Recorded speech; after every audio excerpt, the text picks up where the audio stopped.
আসসালামু আলাইকুম। সংবাদে আপনাদের সবাইকে স্বাগত জানাচ্ছি। আমি ফিরোজ তোহা। শুরুতেই সংবাদ শিরোনাম। আন্তর্জাতিক বাংলা সংবাদে আপনাকে স্বাগত। শুরুতে সংবাদ শিরোনাম, পরে বিস্তারিত। শুরুতেই জানাব, মার্কিন ৩ রণতরীতে ইয়েমেনিদের ড্রোন এবং ক্ষেপণাস্ত্র হামলা। গাজায় ইসরায়েলি হামলার পর থেকে ফিলিস্তিনের স্বাধীনতাকামীদের সংগঠন হামাসের পক্ষে সমর্থন জানিয়ে আসছে ইয়েমেনের হুতি বিদ্রোহীরা। এরই জের ধরে তারা এবার আমেরিকার ৩ রণতরীতে ড্রোন এবং ক্ষেপণাস্ত্র হামলা চালিয়েছে। হুতি বিদ্রোহীরা জানিয়েছে, যতক্ষণ পর্যন্ত গাজা যুদ্ধ বন্ধ না হবে ততক্ষণ পর্যন্ত মার্কিন যুক্তরাষ্ট্র সহ পশ্চিমাদের বিভিন্ন জাহাজে তারা হামলা অব্যাহত রাখবে। এরপর জানাবো, লেবাননের দ্বিতীয় ধাপে হামলা শুরু করেছে দখলদার ইসরায়েলি বাহিনী। দক্ষিণ লেবাননে দ্বিতীয় ধাপের স্থল অভিযান শুরু করেছে দখলদার বাহিনী। আজ আরব নিউজ এবং আনাদোলো এজেন্সির এক সংবাদে সব তথ্য জানা গেছে। এদিকে যুক্তরাষ্ট্রের মন্ত্রী হতে যাচ্ছেন ইলন মাস্ক। যুক্তরাষ্ট্রের ৪৭তম মার্কিন প্রেসিডেন্ট নির্বাচনে ডোনাল্ড ট্রাম্পকে সমর্থন করার মধ্য দিয়ে ইলন মাস্ক এবার যুক্তরাষ্ট্রের মন্ত্রী হতে চলেছেন। এবারে জানাবো, ট্রাম্পের মন্ত্রিসভায় কে কে ডাক পেলেন, পাইপলাইনেই বা কারা। মার্কিন যুক্তরাষ্ট্রের ৪৭তম প্রেসিডেন্ট হিসেবে আগামী ২০শে জানুয়ারি শপথ নেবেন ডোনাল্ড ট্রাম্প। তবে শপথ নেয়ার আগেই তার মন্ত্রিপরিষদ সাজাচ্ছেন। কাকে কোন দায়িত্ব দিলেন, এ ব্যাপারে গুরুত্বপূর্ণ সংবাদ জানাবো, সঙ্গেই থাকুন।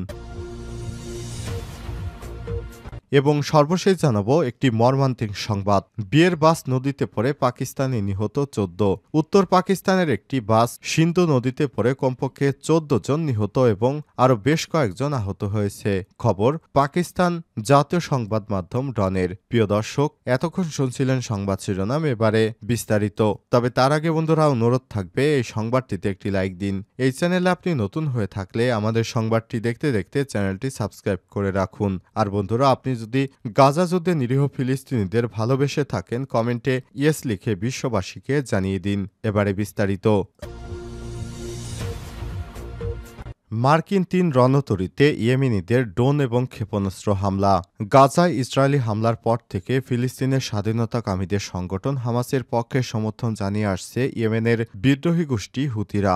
এমনকি তারা লোহিত সাগরে ইসরায়েলি জাহাজে হামলা চালিয়ে আসছে। এজন্য ইসরায়েলের সহায়তায় এগিয়ে এসেছে মার্কিন রণতরী। এবার মার্কিন ৩ রণতরীতে ড্রোন এবং ক্ষেপণাস্ত্র হামলা চালিয়েছে হুতিরা। বুধবার ১৩ নভেম্বর আল জাজিরার এক প্রতিবেদনে সব তথ্য জানানো হয়েছে। প্রতিবেদনে বলা হয়েছে, ইয়েমেনের উপকূলে হুতিদের কাছ থেকে মার্কিন রণতরী, ক্ষেপণাস্ত্র ও ড্রোন হামলার শিকার হয়েছে। পেন্টাগনের পক্ষ থেকে সব তথ্য নিশ্চিত করা হয়েছে। হুতিরা জানিয়েছে, তারা মার্কিন বিমানবাহী রণতরী আব্রাহাম লিঙ্কন ও দুটি ডেস্ট্রয়ারে হামলা চালিয়েছে। পেন্টাগনের মুখপাত্র air force major general Patrick reader বলেছেন, মার্কিন সামরিক বাহিনীর সেন্ট্রাল কমান্ডো সেন্টকম বাব আল মানদেব অতিক্রম করার সময় সফলভাবে হুতিদের একাধিক হামলা প্রতিহত করেছে। এই এলাকাটি লোহিত সাগরকে গল্ফ অব এডেনের সঙ্গে সংযুক্ত করেছে।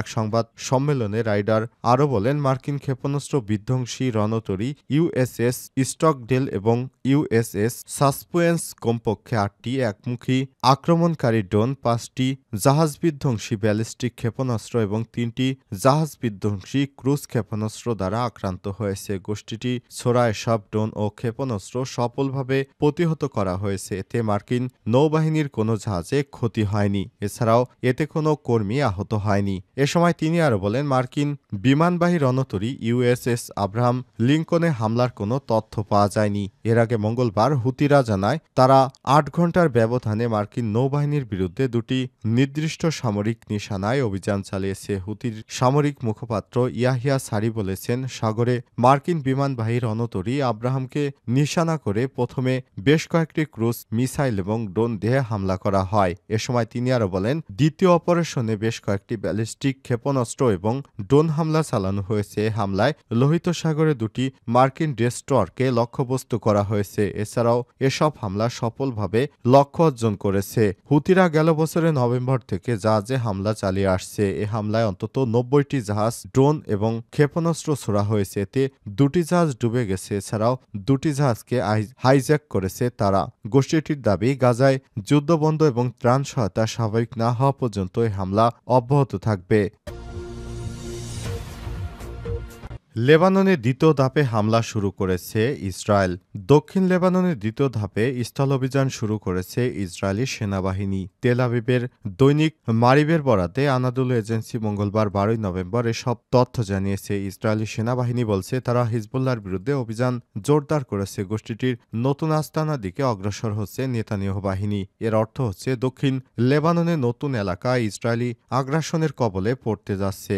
তথ্যমতে ইসরায়েলি সেনাবাহিনী দক্ষিণ লেবাননে স্থলযুদ্ধের দ্বিতীয় পর্যায়ে যে সূচনা করেছে তাতে যোগ দিয়েছে ৩৬তম ডিভিশন। হিজবুল্লাহর দ্বিতীয় প্রতিরক্ষা লাইনের দিকে অগ্রসর হচ্ছেন তারা। ৩৬তম ডিভিশনের একটি সাজোয়া ডিভিশন এবং এটি ইসরায়েলি সামরিক বাহিনীর মধ্যে বৃহত্তম ডিভিশন। সংযুক্ত আছে গোলানি ব্রিগেড, প্যারাট্রুপার্স ব্রিগেড এবং ১৮৮তম সাজোয়া ব্রিগেড সহ যুদ্ধ কৌশলীরা। তারা ইতিমধ্যে দক্ষিণ লেবাননে নতুন অপারেশনে জড়িয়েছে। ইসরায়েলের দৈনিক বলছে এই অভিযানের উদ্দেশ্য হল এই অঞ্চলে হিজবুল্লাহর ঘাঁটি ভেঙে দেওয়া এবং লেবাননের রাজনৈতিক মীমাংসার আলোচনায় বসতে হিজবুল্লাহর উপর চাপ প্রয়োগ করা। গত বছরের ৭ অক্টোবর ইসরায়েলের গাজায় হামলা শুরু করে। এর প্রতিবাদে ইসরায়েলের ভূখণ্ডে রকেট ছুড়ে আসছিল হিজবুল্লাহ যোদ্ধারা। মাঝে মধ্যে ইসরায়েলি সেনাদের লক্ষ্য করে গুলিও ছুড়েছে তারা। সীমান্ত সংঘাত যখন চরমে পৌঁছেছে তখন ইসরায়েল হিজবুল্লাহ নিধনে লেবাননে বোমা হামলা শুরু করে। এরপর থেকেই তারা পর্যায়ক্রমে এই হামলাগুলো চালাচ্ছে। যুক্তরাষ্ট্রের মন্ত্রী হতে যাচ্ছেন ইলন মাস্ক। যুক্তরাষ্ট্রের ৪৭তম প্রেসিডেন্ট নির্বাচনে ডোনাল্ড ট্রাম্পের সমর্থন করার মধ্য দিয়ে অন্যতম প্রভাবশালী ইলন মাস্ক তিনি এবার মন্ত্রী হতে যাচ্ছেন। গত জুলাইয়ে ট্রাম্পকে হত্যাচেষ্টার পরই তার প্রতি নিজের সমর্থন প্রকাশ করেন এই টেক জায়ান্ট ধনকুবের। এরপর ট্রাম্পের জয়ে নিজের সর্বোচ্চ চেষ্টা অব্যাহত রেখেছেন। জয়ের পরে ইলন মাস্কের অবদান ভুলে যায়নি ট্রাম্প, দিলেন এর প্রতিদান।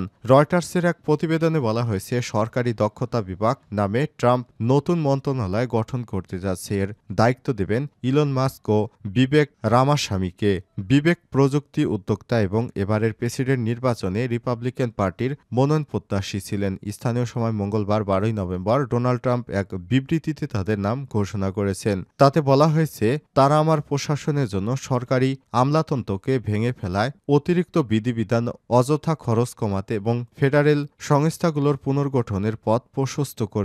নতুন মন্ত্রণালয় সরকারের বাইরে থেকে পরামর্শ ও নির্দেশনা দেবে। প্রসঙ্গত ট্রাম্পের পক্ষে প্রচারণা চালানোর জন্য প্রতিষ্ঠা করা হয় আমেরিকা পিএসি নামক প্রতিষ্ঠান। ফেডারেল হিসাব অনুযায়ী ট্রাম্পকে সমর্থন করে নির্বাচনী প্রচারণার জন্য মাস্ক অন্তত ১১,৯০,০০,০০০ মার্কিন ডলার অনুদান দিয়েছেন।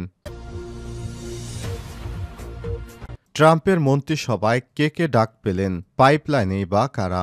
যুক্তরাষ্ট্রের প্রেসিডেন্ট নির্বাচনে ঐতিহাসিক জয় পেয়েছেন ডোনাল্ড ট্রাম্প। মাত্র মাস দুয়েক পরে তিনি বিশ্বের সবচেয়ে ক্ষমতাধর দেশটির রাষ্ট্রপ্রধান হতে চলেছেন, শপথ নেবেন। তবে তার আগেই সভাসদ সাজাচ্ছেন তিনি। মন্ত্রিসভায় নিয়োগ দিচ্ছেন অনুগত এবং মিত্রদের। ইতিমধ্যেই কয়েকটি বড় দপ্তরে মন্ত্রী চূড়ান্ত করেছেন ডোনাল্ড ট্রাম্প। তবে কিছু দপ্তরে এখনও নাম ঘোষণা বাকি। এই প্রতিবেদনে ট্রাম্পের নতুন প্রশাসনে কারা কারা ডাক পেলেন, কারা কারা পাইপলাইনে আছেন এ সম্পর্কে জানাবো। বিশ্বমোড়ল যুক্তরাষ্ট্রের রাজনীতিতে পররাষ্ট্রমন্ত্রীর ভূমিকা অনেক উপরে। প্রেসিডেন্টের নির্বাচিত হয়ে তিনি বিশ্ব মার্কিন নীতি বাস্তবায়ন করেছেন। আর এই অতি গুরুত্বপূর্ণ পদে ট্রাম্প মার্কিন সিনেটর মার্কো রুবিওকে মনোনীত করেছেন। সবকিছু ঠিক থাকলে প্রথম ল্যাতিনো শীর্ষ কূটনৈতিক হিসেবে নিযুক্ত হবেন ফ্লোরিডায় জন্ম নেয়া এই রাজনীতিবিদ। প্রতিরক্ষামন্ত্রী পিট হেগসেথ যুক্তরাষ্ট্রের নতুন প্রতিরক্ষামন্ত্রী হিসেবে পিট হেগসেথকে নিয়োগ দিয়েছেন ট্রাম্প। হেগসেথ রক্ষণশীল মার্কিন সংবাদ মাধ্যম ফক্স নিউজের একজন উপস্থাপক। অবশ্য মার্কিন সামরিক বাহিনীতে কাজ করা দীর্ঘ অভিজ্ঞতা রয়েছে তার। জাতিসংঘ যুক্তরাষ্ট্রের রাষ্ট্রদূত হিসেবে এলিস স্টেফানিকে নিয়োগ দিয়েছে ট্রাম্প। সীমান্তে রয়েছে Tom Homan.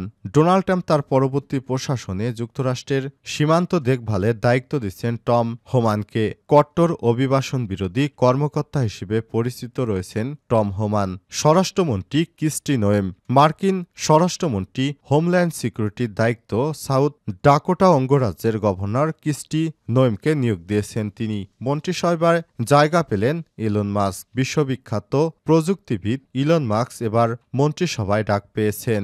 Chief of staff আপের ডাক পেয়েছেন সুজি ওয়েলস। গত সপ্তাহে ট্রাম্প ঘোষণা করেছেন তার নির্বাচনী প্রচারে দলের পরিচালক ওয়েলসকে হোয়াইট হাউসের চিফ অব স্টাফ হিসেবে দায়িত্ব দিয়েছেন। এছাড়া এরকম আরও বেশ কয়েকজনকে দায়িত্ব দেওয়া হয়েছে। তাদের মধ্যে রয়েছে জাতীয় নিরাপত্তা উপদেষ্টা মাইক ওয়াল্টস, সিআইএর পরিচালক র্যাডক্লিফ, বাণিজ্য এবং অর্থমন্ত্রীর দৌড়ে যারা। স্কট বেসেন্টকে অর্থমন্ত্রী পদে প্রধান প্রার্থী হিসেবে দেখা হচ্ছে।